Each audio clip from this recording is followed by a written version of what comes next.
নমস্কাৰ, স্বাগতম জনাইছোঁ অন্য এটি ভিডিঅ'ৰ মাজলৈ আপোনালোকক। ইতিমধ্যে মুখ্যমন্ত্ৰী মহোদয়ে এনাউন্স হয়তো কৰিলে কেতিয়া এপইণ্টমেণ্ট দিব এডিআৰই গ্ৰেড 3 গ্ৰেড 4 বিশেষকৈ জানুৱাৰী 10 তাৰিখৰ আগত দিব গ্ৰেড 4 2026 চনৰ আৰু 15 তাৰিখৰ আশে পাশে গ্ৰেড 3 দিম বুলি কৈছে, কিন্তু এতিয়ালৈকে গ্ৰেড 3 তাৰিখ এনাউন্স কৰা নাই। ফাৰ্ষ্ট এডিআৰইত ভালেখিনিও পোষ্ট আছিল, 26,000 নে 25,000 কিবা পোষ্ট আছিল। সেই এডিআৰইটো 2 বছৰ সময় লৈছিল সম্পূৰ্ণ, আৰু বৰ্তমান এডিআৰইত 12,000 না কিবা পোষ্ট। সেই পোষ্টখিনিত কিন্তু সময় এতিয়া 3 বছৰত ভৰি দিলে আহি এতিয়ালৈকে হোৱা নাই। গ্ৰেড 3 বাৰু গৈছে, গ্ৰেড 4 গৈছে যে 10 তাৰিখৰ আগত দিম বুলি গ্ৰেড 4, কিন্তু গ্ৰেড 3 গৈছে 15 তাৰিখৰ আশে পাশে 15 জানুৱাৰী। আজি কিছুদিন আগত তেওঁ কিন্তু কৈছিল প্ৰথম সপ্তাহত দিম বুলি এডিআৰই।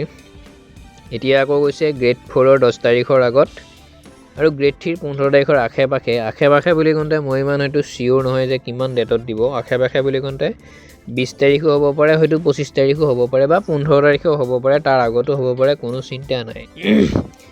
তো মোৰ আগৰ ভিডিঅ'খিনিত বহুতো কেণ্ডিডেট নহয় বাৰু, যোন চিলেক্টেড তেওঁলোকে কমেণ্ট কৰিছে। কোনোবাই কৈছে চাকৰি এষা বাদ দিছোঁ, ট্ৰেক্টৰত কাম কৰি আছোঁ। কোনোবাই কৈছে আমি প্ৰাইভেট জব ল'ম এতিয়া।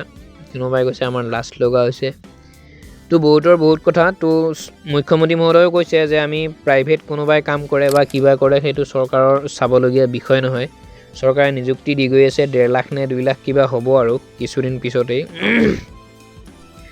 তো নাজানো আৰু ইমান দেৰি কিয় হৈ আছে। দিব, তেওঁ কৈছে 38টা বিভাগত আমি এডিআৰই গ্ৰেড 3 গ্ৰেড 4ৰ এপইণ্টমেণ্ট দিব লাগিব। তো সেইটো কাৰণে ফেব্ৰুৱাৰী মাহটো সম্পূৰ্ণ ডিচেম্বৰৰ মাহটোতে সম্পূৰ্ণ সময় লাগিব। তেওঁলোকৰ বহুতৰ লগত ইটোৰ লগত সিটোৰ কানেকশ্যন লাগিব, বহুত কাম আছে, আৰু সেইটো কাৰণে 38টা বিভাগত প্ৰতিখন জিলাতেই এই পোষ্টখিনি বিতৰণ হ'ব এডিআৰই গ্ৰেড 3 গ্ৰেড 4। সেইটোৰ বাবে টাইম লাগিছে। তো তেওঁ কোৱাৰ দৰে ময়ো ক'লোঁ অকণমান ৱেইট কৰা, ধৈৰ্য ধৰা। মুখ্যমন্ত্ৰী মহোদয়েও তাকে কৈ আছে। তাৰিখকেইটা মই আকৌ কৈ দিছোঁ, 10 তাৰিখৰ আগত দিব গ্ৰেড 4 আৰু 15 তাৰিখৰ আশে পাশে গ্ৰেড 3 বুলি কৈছে। এতিয়া আশে পাশে বুলি কওঁতে হয়তো কিমান সময় লয় সেয়া আকৌ জানুৱাৰীত যেতিয়া গ্ৰেড 4ৰ এপইণ্টমেণ্ট দিব তাৰ পিছতহে গম পোৱা যাব, নে আকৌ পিছুৱাই দিয়ে টাইমটো। ফেব্ৰুৱাৰীৰ 27 নে কিবা তাৰিখৰ ভিতৰত আৰম্ভ হ'ব বুলি কৈছে ইলেকশ্যনৰ কাম। তাৰ কিমান আগত হয়তো এপইণ্টমেণ্ট দিয়ে মই সঠিক তাৰিখ দিব নোৱাৰিম। তো মুখ্যমন্ত্ৰী মহোদয়েও সঠিক তাৰিখ এতিয়ালৈকে পোৱা নাই। আপডেটটো ইমানেই আছিল, পলম হৈ আছে বাৰু। বিশেষ কিবা কাৰণত পলম হৈছে সেইটো ক'ব নোৱাৰোঁ। আমাৰো অকণমান বৰ লাগি গৈছে এইটো কাৰণে।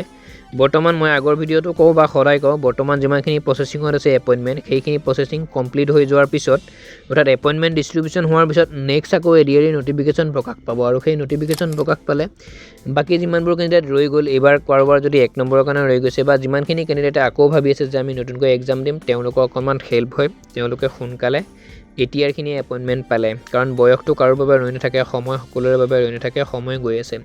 বেলেগ কিবা বস্তু যদি ৰৈ থাকে, এইজ কিন্তু কেতিয়াও ৰৈ নাথাকে। তো অসম পুলিচৰ এপ্লাই হৈ আছে, সকলোৱে এপ্লাই কৰিব, ঠিক আছে। ভিডিঅ'টো বৰ বিশেষ আপডেট বুলি একো নাই, মুখ্যমন্ত্ৰী মহোদয়ে এইখিনিয়ে কৈছে, সেইটো কাৰণে আপোনালোকো জনাই দিওঁ, সেইটো কাৰণে ভিডিঅ'টো বনালোঁ আৰু। তো কিবা যদি ডাউট হয়তো একো নাথাকে, কাৰণ সকলোৱে গম পাইছেই দিব। মুখ্যমন্ত্ৰী মহোদয়ৰ যিটো ফেচবুক লাইভ নে যিয়েই হওক তেওঁ দিয়ে থাকে বাৰু বাৰে বাৰে, সেইটো সকলোৱে হয়তো পাইছে। তো কি কাৰণত দেৰি হৈ আছে ইমান জানে যদি মোৰ তাত কমেণ্ট কৰি জনাবচোন আপোনালোকে। ধন্যবাদ, জয় আই অসম। অন্য এটা ভিডিঅ'ত আমি আকৌ লগ পাম।